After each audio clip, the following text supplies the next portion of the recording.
இலவசங்கள் கூடாதுங்கிறது BJP. எனவே பிஜேபிக்கு உடன்பாடா என்று அவர் கேட்டு சொல்ல வேண்டும். குறிப்பாக பிரதமருக்கும் உள்துறை அமைச்சருக்கும் அது உடன்பாடா என்று அவர் கேட்டு சொல்ல வேண்டும்.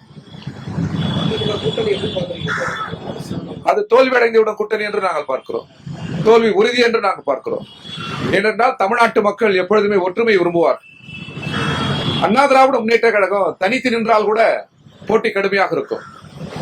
ஆனால் தமிழ்நாட்டின் உரிமைகளை தாக்குகிற, அதிகாரத்தை குவித்து நாட்டின் விழுமியங்களை சிதைக்கிற, நீண்ட நெடுங்கால மக்கள் இனங்களின் ஒற்றுமையை கெடுக்கிற பிஜேபியுடன் அவர்கள் அணி சேர்ந்து வருவதால் அவர்களுக்கு தோல்வி உறுதி.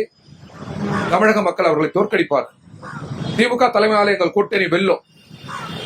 எங்கள் கூட்டணி உறுதியால் மட்டும் இதை சொல்லவில்லை, வலுவால் மட்டும் இதை சொல்லவில்லை. தமிழக அரசாங்கத்தின் நலத்திட்டங்கள் அது மக்களை சென்றடைந்து இருக்கிறது. அதனால் மட்டும் சொல்லவில்லை. எல்லாவற்றுக்கும் மேலாக தமிழ் மக்களின் ஒற்றுமை சிந்தனை, நல்லிணக்க சிந்தனை அது எங்களுக்கு சாதகமாக இருக்கும். எனவே இந்த தேர்தலில் பிஜேபி அணி சேர்ந்திருக்கிற கூட்டணி தோற்பது உறுதி. திமுக தலைமையிலான எங்கள் கூட்டணி வெல்வது உறுதி.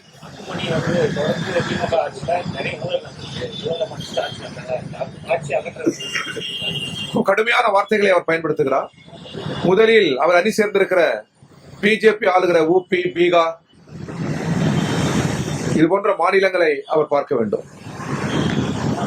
தேசிய மாதிரி ஆய்வறிக்கை தருகிற தகவல்படி அதிக குற்றங்கள் ஊபியில் தான், பீகாரில் தான், தமிழ்நாட்டில் அல்ல.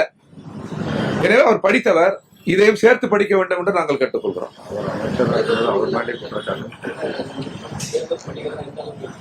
இந்திய கம்யூனிஸ்ட் கட்சியா? இந்திய கம்யூனிஸ்ட் கட்சி எப்போதுமே போராட்ட பணிகளில் இருக்கும், மாநாடு பணிகளில் இருப்போம். ஏழைகள், எளிய மக்கள் இவர்களுக்காக அலுவலகங்களுக்கு, அரசு அலுவலங்களுக்கு சென்று பணிபுரிகிற பணியில் தொடர்ந்து இருப்போம். இப்பொழுது தேர்தல் வருகிற இந்த தேர்தலையும் நாங்கள் சந்திப்போம். எங்கள் கம்யூனிஸ்ட் கட்சி பெரிய மாநாடுகளில் வெற்றி பெறும், பெரிய பெரிய போராட்டங்களில் வெற்றி பெறும்.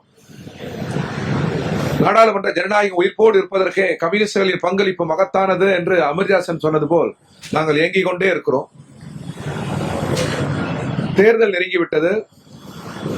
நாங்கள் கொள்கை கூட்டணி அமைத்திருக்கிறோம். எங்கள் நோக்கமெல்லாம் பிஜேபியை வீழ்த்துவது, பிஜேபி அணி சேர்ந்திருக்கிற கூட்டணியை வீழ்த்துவது. இப்பொழுது பெற்றிருக்கிற இடங்களை காட்டிலும் கூடுதலான இடங்களை நாங்கள் உரையாடல் மூலம் கேட்டு பெறுவது. அதை முதல்வரோ திமுக தலைவரோ ஜனநாயக விரோதமாக எடுத்துக்கொள்ள மாட்டார். கூட்டணி நெருக்கடியாக எடுத்துக்கொள்ள மாட்டார். சூழல் புரிந்து நாங்கள் நடந்து கொள்வோம். நல்ல தீர்வுகளை எட்டுவோம். களத்துக்கு செல்வோம். நாங்கள் தான் வெல்வோம்.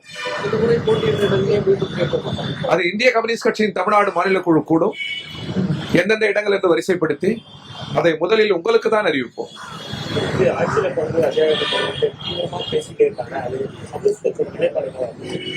இந்தியாவை பொறுத்த வரைக்கும் ஒரு கூட்டாட்சி முறை என்று வருகிற போது குறைந்தபட்ச செயல் திட்டத்தில் தான் நாங்கள் பங்கேற்போம். அந்த செயல் திட்டம் என்பது தொழிலாளர்கள், ஏழைகள், எளிய மக்கள், விவசாயிகள் நலன் சார்ந்திருக்கும். கடந்த முறை நாங்கள் அவ்வாறு தான் நடந்து கொண்டோம் என்பது உங்களுக்கு தெரியும்.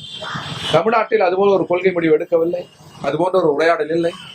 சில இடங்களை கேட்டு பெறுகிற நிலையில் நாங்கள் இருக்கிறோம். எனவே எங்களுக்குரிய இடங்களை நாங்கள் கேட்டு பெறுவோம். நாங்களும் வெற்றி பெறுவோம். எங்கள் தோழமை கட்சியினுடைய வெற்றிக்கும் பாடுபடுவோம்.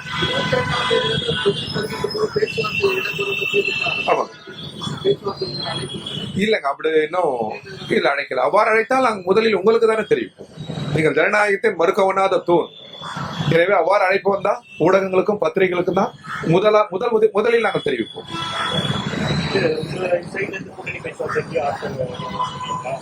நாங்கள் தேர்தல் இன்னைக்கு பத்திரிகையாளரை சந்திக்கிறோம். கட்சி அலுவலகத்தில் பத்திரிகையாளர் சந்திப்பு இருக்கிறது. அதில் தேர்தல் அறிக்கை குழுவை நாங்கள் நேற்று தெரிவு செய்தோம். அதை இன்றைக்கு நாங்கள் வெளிப்படுத்துவோம். விரைவில் சில தினங்களுக்குள் நிர்வாக குழு கூடும்.